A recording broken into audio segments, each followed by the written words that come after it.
Only on Channel 3 tonight, a new restaurant in small town New Hampshire hopes to cash in on some big international attention, all because of its name.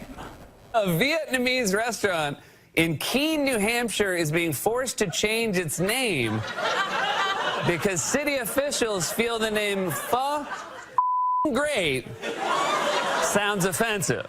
That name created a tug-of-war between the restaurant and the city, debating, can the restaurant keep its sign? Even people from Vietnam to New Hampshire also debating, is that name profanity? But a couple months later, the city eventually gave the restaurant the go-ahead, and the owner gave me an exclusive look inside, beyond the headlines. Driving into Keene, New Hampshire on a brilliant and unusually sunny February afternoon.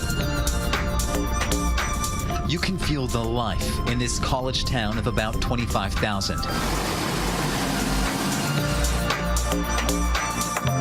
Sunny and 50 degrees. Never felt so good. And beneath this covered-up storefront, a buzz.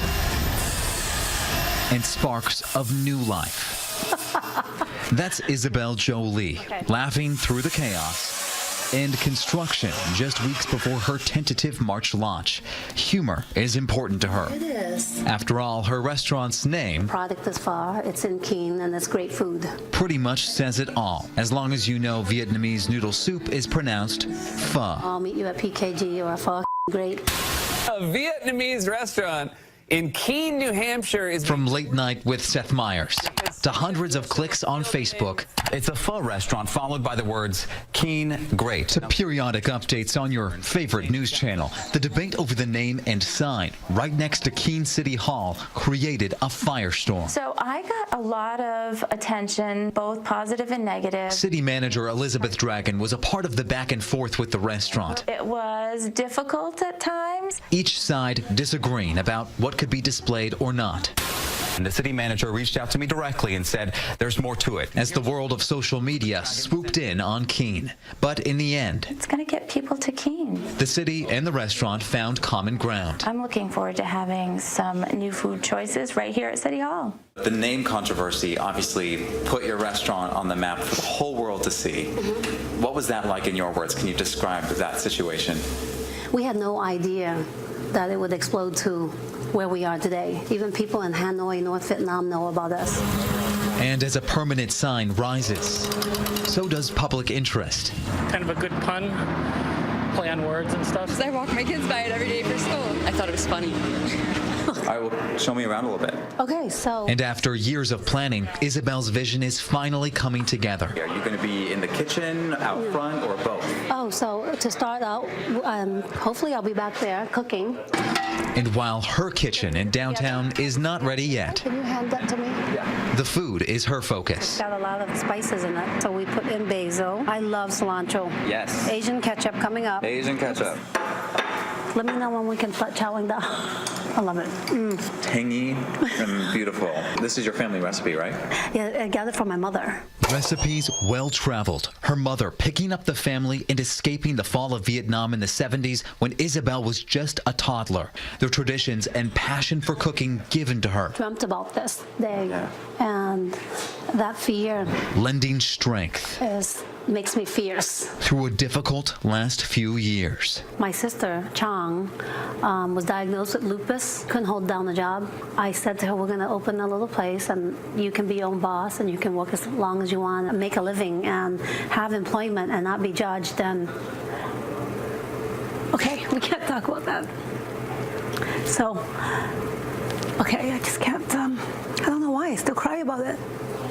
All right, so it was for Chang, and I didn't want to do it. So she said, no, you have to do this.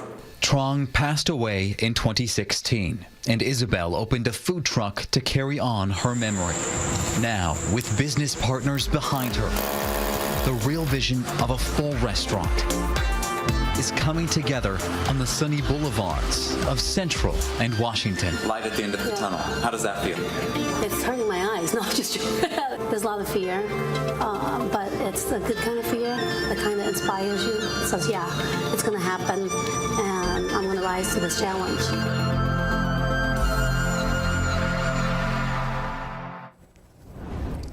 And tonight, we get your take. We've got a lot of comments from the Love promotional this. video and from Yes. the story today. We so appreciate it. It was a fun story to cover. And here we go. All Jake right. on Facebook commenting. People are talking about it, so their marketing is working. This is kind of Agree one that we with got that. a lot of. Yes.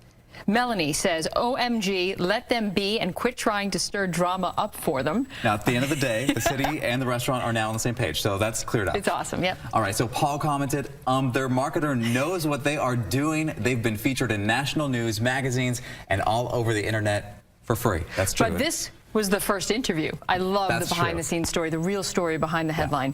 And Larry says, great marketing, but is the food any good? Okay, so You I can had it. attest to this. The food is really good, and I wasn't really sure what to expect. I've had a lot of Vietnamese food before, and it was really delicious. Kind of has its own flair and everything, and it's her own family recipe, so it's It really looked cool. delicious. Yeah. And then on Facebook Live, we have Scott Whitmore, Facebook Live.